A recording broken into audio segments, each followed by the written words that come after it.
travel back to the Roman Empire in Gladiator: Sword of Vengeance.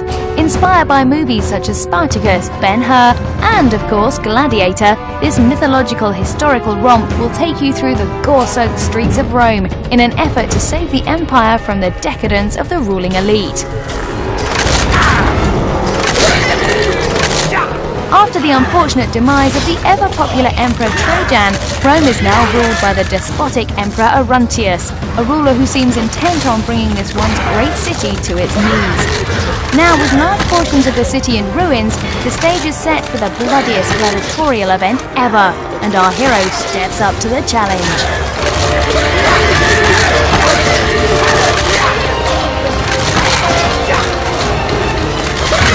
The aim of the game is to keep moving, and as such there's no means to block an attack. Your only defensive option is to roll clear of the melee, leaving you free to come charging straight back in for maximum carnage.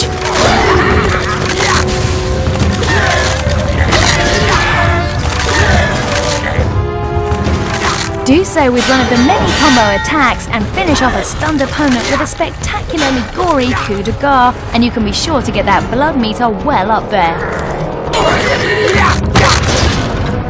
Of course, there are a wide variety of opponents to face, and the more you kill, the more abilities and fancy moves you'll be able to learn, which in turn means more efficient slayage and a general increase in the body count.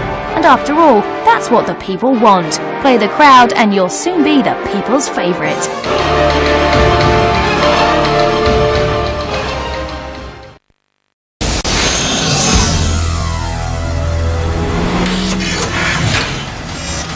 EA's latest Need for Speed game is based on the slightly seedy world of urban street racing.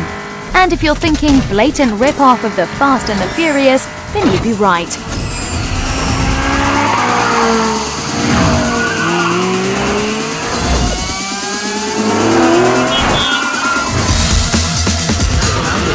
Rather than come up with a new spin for its age-old Need for Speed series, EA has plundered just about every aspect of the underground racing scene going, and the result is a very slick racer full of high-speed performance cars and mad joyriding action.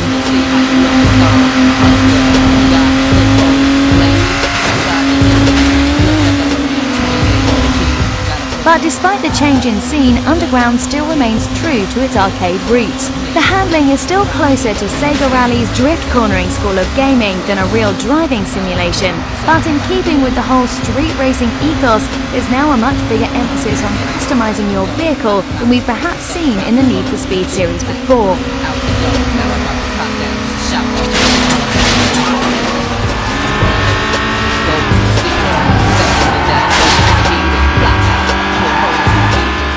With serious fashion sense, you can now lose yourself amongst changeable body kits, while tuning freaks are in for a real treat thanks to the hundreds of specially licensed parts from a list of notable spares manufacturers.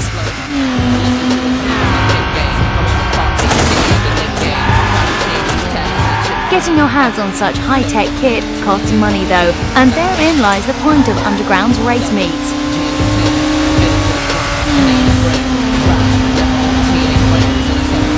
The whole racing for money angle is typical of the Gran Turismo concept, but Underground isn't just about raking in the cash for first prize.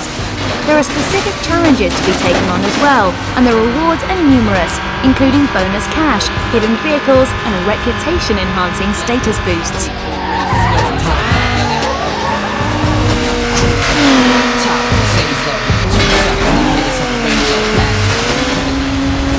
So far the potential looks great, and with the official Fast and the Furious game still looking a long way from being a killer prospect, this effort from EA could perfectly fill the Underground racing hole when it finally arrives.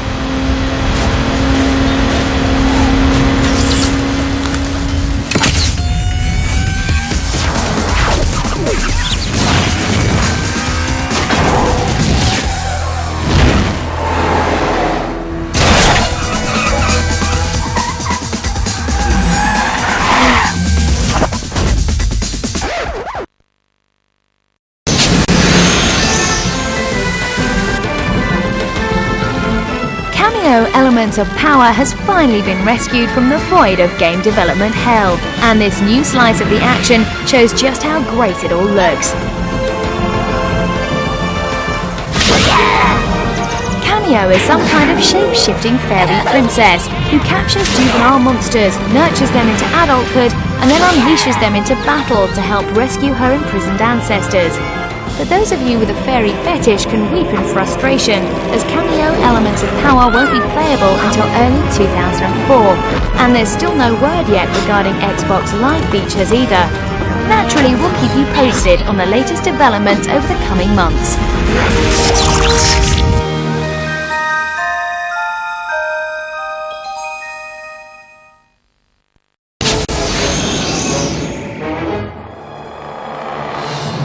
Silence! All fighters, defensive formation! Oh, it's an ambush! We've got to warn the Galactica! Communications are being jammed!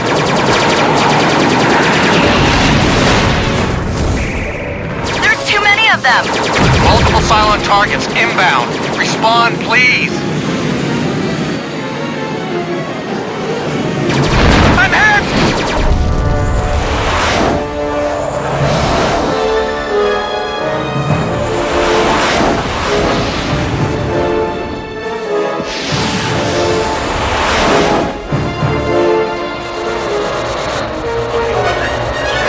Battlestar Galactica is set to return to our screens this December, courtesy of the Sci-Fi Channel, complete with a whole new facelift. Set prior to the events of the original series, we'll get to see the adventures of a young Adama and an even younger Apollo and Starbuck. Timed to coincide with this, Warthog are presenting us with the chance to take up Adama's role and fly against the insidious Cylon menace in person. Despite the new series controversially meddling with some elements of the original story, the plot remains fundamentally unchanged. Bent on wiping out humanity, the cybernetic Cylon forces all but destroy the 12 tribes of humanity. Now the Battlestar Galactica leads a ragtag fleet bearing the last remnants of human civilization in a desperate search to find a mythical planet called Earth, home of the legendary 13th tribe. Flying as a 21-year-old Adama, there are plenty of different ships to master, starting with the classic, highly maneuverable Viper. One interesting addition to the craft is the introduction of a versatile missile system. Here you can independently configure 4 different attributes: speed, power, agility and blast radius, creating 36 different types of missiles. This comes in handy when missions vary from dogfighting with a swarm of acrobatic fighters to going head-to-head with a Cylon carrier. Warthog have put some thought into the controls as well. Apart from the basic flight controls you'd expect, there's also a quick evasive roll, perfect for swiftly getting out of the way when every Cylon in the sky decides to take a shot at you. And if you want to show off, there's a very impressive move, spinning your ship through 180 degrees while still continuing your forward momentum. Stunning, effective, but a brute to actually pull off. Dozens of AI craft can happily dogfight around the gigantic capital ships, making for some spectacular space battles. These highly detailed Leviathans can even suffer damage thanks to various destructible objects such as turrets, cannons and engines. And as Adama progresses through the story, his success will provide the opportunity to command, giving you control over 3 wingmen whose experience and skills grow as time goes on. Battlestar Galactica is due to hit UK shelves on the 28th of November, 10 days before the new series starts on the Sci-Fi Channel. That's just enough time to get in a marathon viewing of all your old tapes. Raiders are retreating. Cassian, try to confuse their escape vectors. Working. Got it.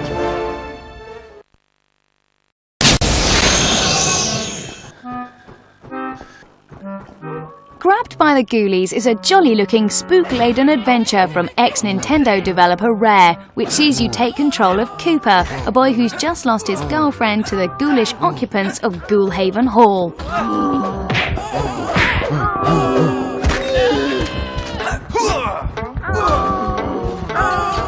Cooper hits and bludgeons the ghostly occupants of this stereotypical scary house, using whatever objects he can lay his hands on. More than 100 different items can be used, mostly sensible items like tables and chairs. However, at certain points of the game, mysterious servants will hand you ghoul-specific weaponry to keep things interesting.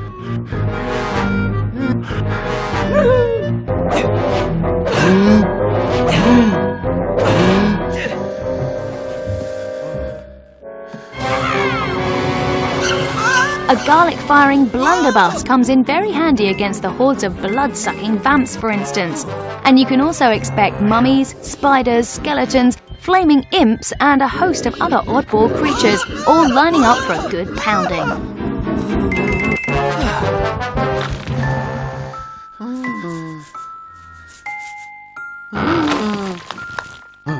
Obviously, some enemies go down quicker than others, and your weapon of choice determines how easily you'll wade through reams of baddies. It's not just about running around frantically and smashing lamps into endless hordes of hapless ghouls, though, and it's up to you to try and manage Cooper's fear level throughout the whole ordeal.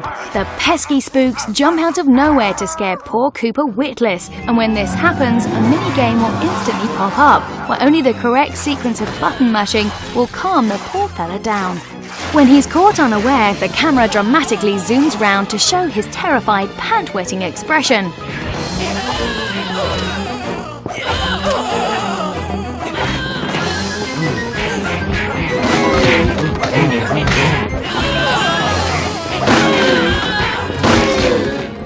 And he's likely to pass out if the whole nightmare becomes too much. Here, the animation really comes into its own, like an action-packed cartoon of your wildest murder fantasy come true, except in a happy fashion, aimed squarely at the younger members of the Xbox audience.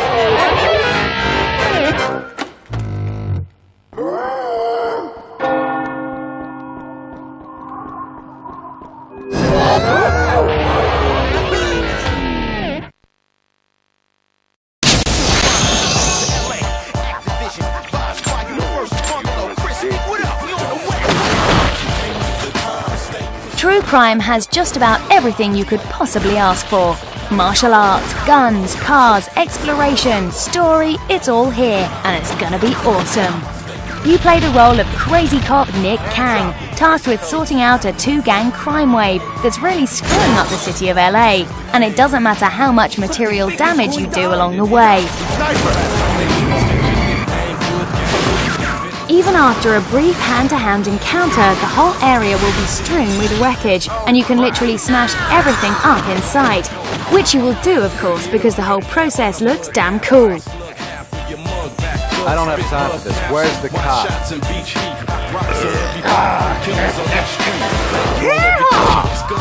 There's just no end to the amount of stuff that can be trashed in the name of justice.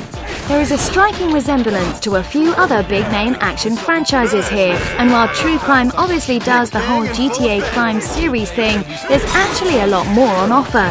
Certain aspects, like the driving about and shooting bits, are pretty much the same, but there's a ton of real differences, like the much larger time spent on interior missions and the emphasis on martial arts. Another fundamental difference is your role as a cop, and indiscriminate killing just isn't acceptable, unless your victim just happens to have committed a crime, of course. Kill an innocent and your karma goes down a point. Take out a criminal without killing them and you'll get back a point. But it's not just about racking up points, and if you kill indiscriminately, then civil disorder rises and eventually the cops will come after you too. Act all nasty and you'll go down your own branching storyline of skullduggery. Be a good cop and everything will turn out nice. True Crime contains 240 square miles of the city, from the beaches to the Hollywood Hills, and very nice it all looks too. Every pedestrian is highly detailed. Cars don't just buckle when they're hit. Windshields splinter and bonnets wrinkle as if you'd just driven into a gigantic pile-up.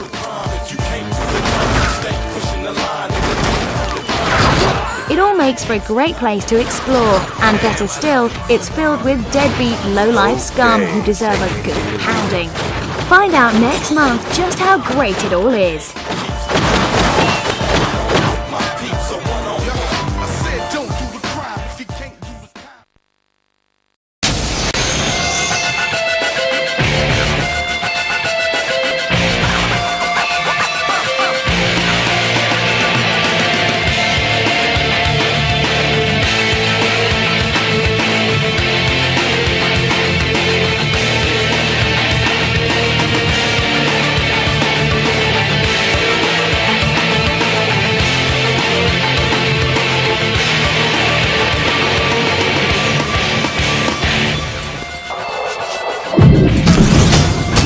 Blood Omen 2 was a nasty affair alright, challenging the player to sneak about, performing one-hit kills by knifing enemies in the back of the neck, and then watching their bodies twitch as you sucked them dry.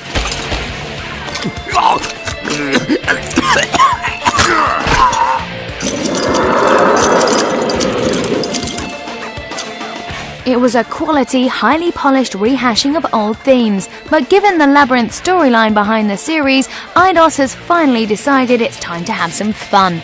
Which brings us to Legacy of Kain, Defiance.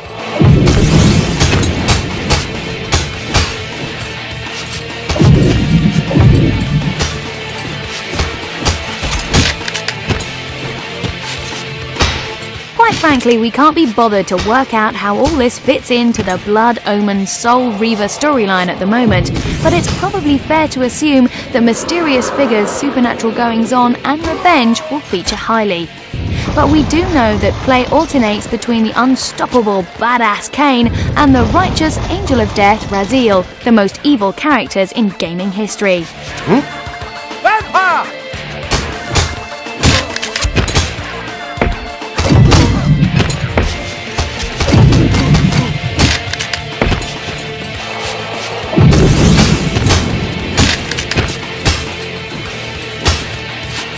New murderous features include a selection of combo-based moves, providing the ability to juggle your victims in the air before finishing them off with impressive style.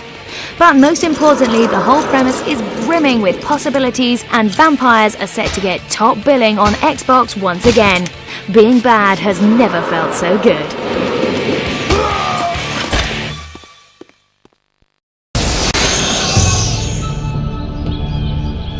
BioWare's Jade Empire, a megalithic RPG adventure set in fantasy China, was unveiled for the first time at last month's Tokyo Game Show, and it quite rightly grabbed every Xbox owner's attention.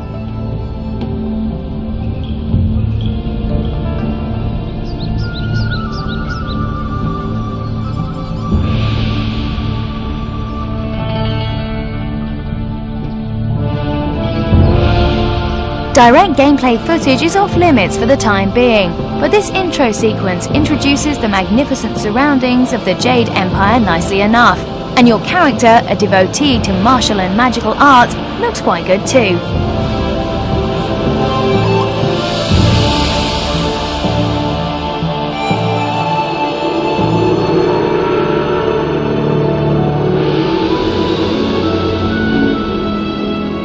Clearly trying to banish some nightmarish vision of sword-waving evil, you're forced to embark on what is sure to be an enormous journey from the land of howling spirits to the imperial city of the Jade Kingdom, amassing a sizable band of chums to help you along the way.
Is next.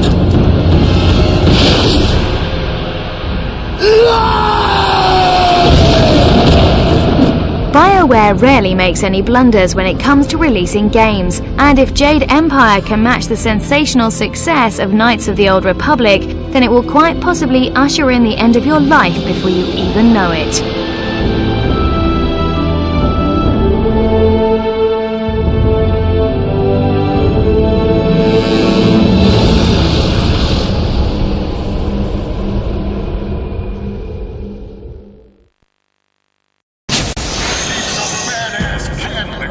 Front and center. The mills have busted through moved to our side of the mines and are about to come marching their rusted metal chassis into Droid Town. So, where are my heroes? Yo, you gonna go for one more? Okay, stick with Screwed and Hosed here. They'll show you what to do. Now get a move on! Bring it on! Glitch is a gun-toting robot whose stainless steel jacksie was created from a pile of scrap metal to counter the evil doings of General Corrosive. Corrosive has enslaved Glitch's race of robots in his newly acquired Dominion and doesn't take too kindly to a tin can upstart on the rampage, enlisting his own army of militia bots to send Glitch back to the scrap heap. The choice of weaponry for dispatching the seemingly limitless supply of militia, or mills as they're referred to, packs a meaty punch. But things really start to take off once you get the control tether weapon and hack away at the exposed ports of other bots. Once you've hacked your way in, shooting enemies in the face becomes a lot easier, as you can fool them into thinking a hacked robot still fights for their side. Visually, it's looking rather splendid too, and battles are an exciting blur of colour and screen-shaking explosions. Destructible parts of the environment can be used to your advantage, and enemies perched precariously on a fragile-looking platform are an open invitation for your preferred sadistic method of destruction. It takes a while to get going, but the smart weapons and vehicles bring a necessary new dimension to the combat. Glitch can pilot a tank and what appears to be a hovercraft type of contraption, fully equipped with a salvage claw and a minigun for dishing out molten metal rounds. So far, there's just enough cool things in Metal Arms to distract you from the largely straightforward and repetitive shoot, jump, shoot style of gameplay.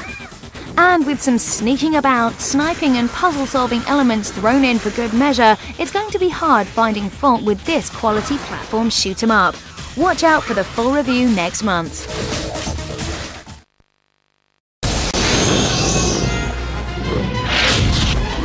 And the trees. Before The Lord of the Rings, there was The Hobbit, a simple tale of the young hobbit Bilbo Baggins and his adventure to defeat the mighty dragon Smaug. The first of Tolkien's works, The Hobbit was written more as a children's tale, hence the cartoony graphics and simple style of the game. But hopefully the game will appeal just as much to adults, much as the book does. The key. While the nature of games meant that the plot couldn't be a direct translation of the book, Inevitable Entertainment have gone to considerable effort to ensure that all the key elements are present and that everything else is true to the spirit of the story. That said, there does seem to be a substantial amount of fighting and jumping across chasms, which was presumably dropped from Tolkien's work at some point. Playing as Bilbo, you get to interact with all the major characters, including Gandalf, Thorin the Dwarf, and Bjorn the Skin Changer. And all the key villains have their part to play as well. The trolls from the Misty Mountains, Smaug the Dragon, and sneaking tricksy Gollum. My precious. You begin the story in the Shire, as is only right for a hobbit. And it's here that Bilbo gets to practice with the controls and get the hang of adventuring. But it's not long before he's out on the road, solving puzzles and stealing ancient artifacts. The ring found in Gollum's cave adds a new element to the game. After this point, Bilbo gets the option to spend time invisible in order to avoid trouble, albeit only for a limited amount of time. As his adventure progresses, there are plenty of things to keep the little halfling occupied. There's a whole host of treasures to collect, providing extra health or useful items, such as poison antidotes and various specialist throwing rocks. He can also learn additional combat skills, with 3 levels of jump and spin attacks, as well as a selection of sword and staff moves to master. There's even a mini-game called Stone Lords, a strategic trading game that can be played with characters in the game or simply against your friends. Due out in November, it won't be long before you can pick up your walking staff and set foot outside that little round green front door, ready to face the adventure of a lifetime.